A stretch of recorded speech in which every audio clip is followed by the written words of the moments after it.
What's up, everybody? Welcome back. I'm Abe, and this is Stellaris, and we're going to talk about these four basic buttons up here, or five, I guess. If you want to get into the government, you can see they're like F1, F2, F3, F4, and so on and so forth, although F5 and above pop out up here.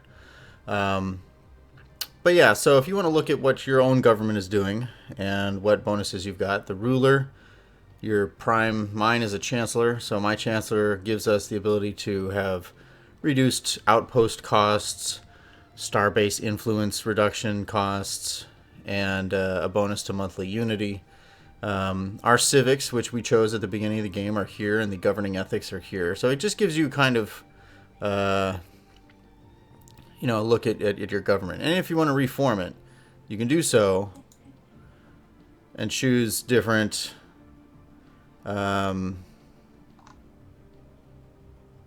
And you can choose different things here if you have the influence to do so. If you saw, it's a 250 influence cost. You can have a close look at your budget and see where everything is going. Your demographics. Right now we've got 6 populations across one world, and it looks like, well, we can see on a pie chart how many there are. It looks like I know that we've got 2 robots, so that's 2, so we must have 8 total. So this is 6, and that's 2. And again, this shows just kind of what bonuses we have to our populations, and it allows us to also change our advisor voice. Under here, this is where we get into our diplomacy or our trade with other nations, other factions, and other people that we bump into, right? So they'll show up under here, and we'll see, how they view us, what their status is with us and other people, how powerful they are with respect to us, whether or which federation they're in, if they are in one. Situation log. This tells us basically what your quest log is. Quests are not terribly. It's not really the right analogy, but it's sort of accurate. So the minor mandate, if you are a democratic or oligarchic government type, your leader will have for their reign or for their time in office, they'll have a goal, right? They promise the people that they will develop mining stations. And so if you build 4 mining stations, you'll get a unity reward. It used to be an influence reward, but now it's a unity reward, which doesn't look insignificant. So it gives you something to sort of focus on. And as you get into the mid game and there's less and less to develop, you might hold off on building mining or research stations, thinking or hoping that you can wait until the next election, and then you can build these and get the bonus from them. So the situation log basically shows you this. It shows you, when you encounter new species, but you don't know how to communicate with them yet, you'll see the ability to research, the ability to communicate with them. It'll show up here. Anomalies, I don't think show up here, but items that come out of those anomalies, if there's something that needs to be researched, it'll crop up here. This is also, oddly, where your victory progress is. So you have to own 40% of all habitable planets. We only own one of, looks like 40% is 46 planets required. It tells you if you hover over it. Conquest, conquering or subjugating all other empires. Federation, having 60% of all habitable planets belong to our federation. And we're not in a federation. So mostly you'll be looking at the situation log here. Research, or your technology, is where you'll find under here. And these things will turn this orange color if there's, if a new quest has been added and you haven't seen it yet. This will just turn that orange color right there. So technology, you can see what you've researched. So right now we've got red lasers, power plant 1, hyperdrive, shields, reactor booster, power, and a basic science lab. And then this is where you select your research. You can also select your scientist if you click on that scientist, if you want to change them or recruit a different one. It shows you what their bonuses are, and specifically what their research bonus is to the particular thing that they're researching. So this person, to use this as an example, since they have an expertise focused on materials, if I come over here and I see that one of the research items is a material, this means that they're going to have an additional 15% faster research time on this item, right? And so this person, neither of these two have those. This person just has a 10% bonus across the board, which is preferable, obviously, to something that's very specific. So this is where you manage your research. If you're into researching an item, you can still come in and change to a different researched item, but you save the points that you've already invested into that particular technology. And then lastly, this little pull down gives you all kinds of things. And so I don't know how important it is right now to fully understand everything. The items that you will probably be most interested in, at least off the top of the game, is policies and edicts.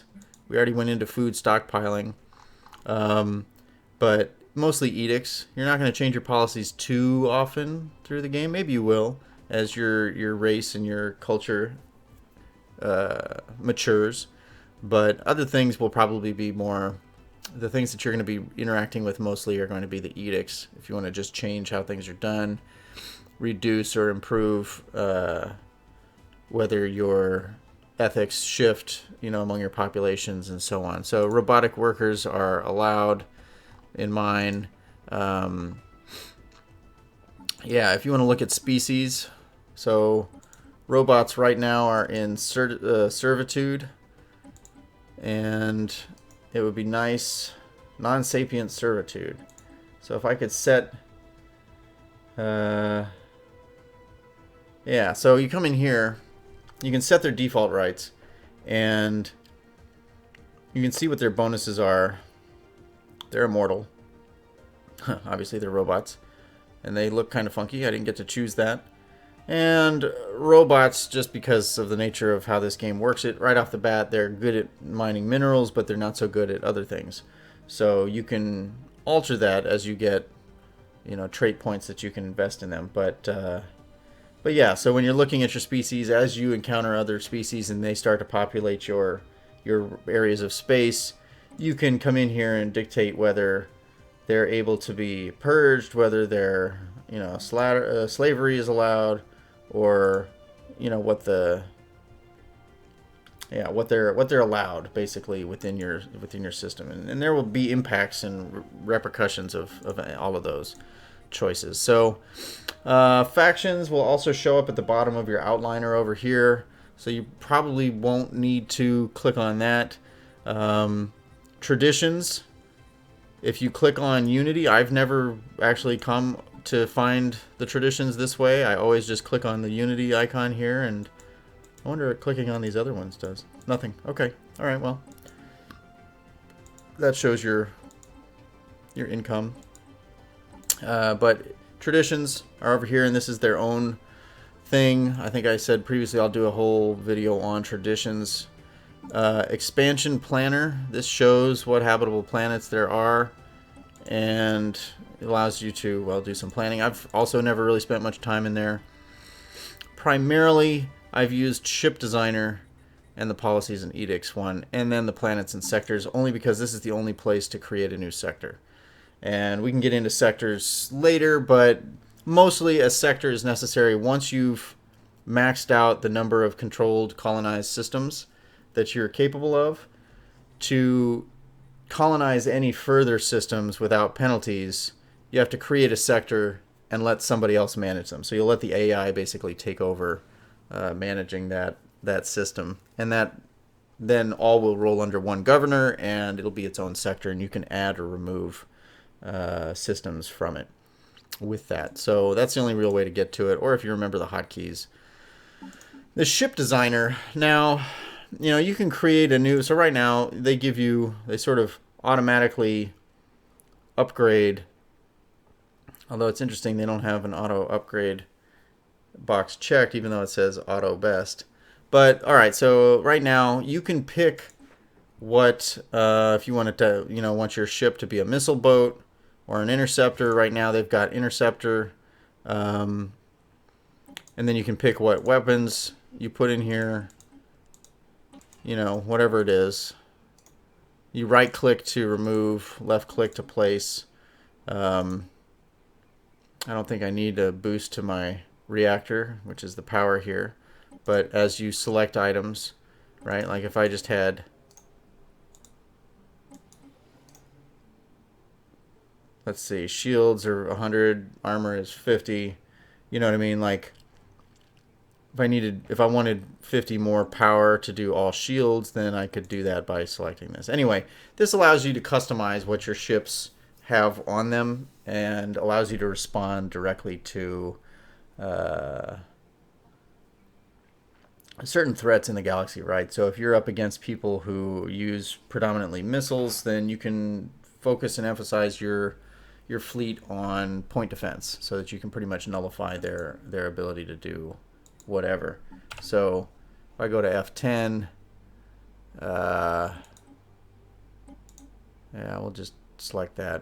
I didn't save it. I don't want to save it. I just want them to do whatever they think is best. But anyway, that's what's up there. There's you can look at your leaders or your species, the strategic resources, although just hovering up here shows you pretty much everything you would see there anyway.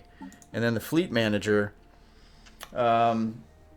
this is something that they've recently introduced, and if you want to build, as you build out your fleet, right, you've got 10 of one type of Corvette, 6 of this type of destroyer, 2 cruisers that are like this, and 1 battleship. I don't know, just to name random things off the top of my head. If you want to build another one of those or reinforce the fleet that you have that got depleted, this allows you to do that. It remembers how you built out your fleet, and you can then just have it go and build everything that you need and populate it back up for you, which is very handy. So this is sort of your big pull down, but the rest we've talked about. And yeah, I think we're almost ready to get into the game. Let's talk about traditions in the next video. We'll do that pretty quickly, and then from there we'll go and we'll look at sort of what you should be doing in the first year, and then maybe what you should be doing in the next 9 years or so. So thanks for watching. You can find and support me over on Twitch at Vinsis. I work full time, so I'm not over there a ton, but I try to stream a little bit each week. And once I get into this new job of mine and I have a regular and reliable schedule, I will try to come up with a streaming schedule as well so that you'll know when you can find me. You can find me on YouTube at Vinsis Gaming, and if you have any questions, please hit me up in the comments. This is why I'm doing this, is to answer your questions before they need to be asked, but I'm sure I'm missing something that is not abundantly clear to you. And if that's the case, let me know and I will answer it for you or make a video for you. So thanks for watching, and I'll catch you in the next video.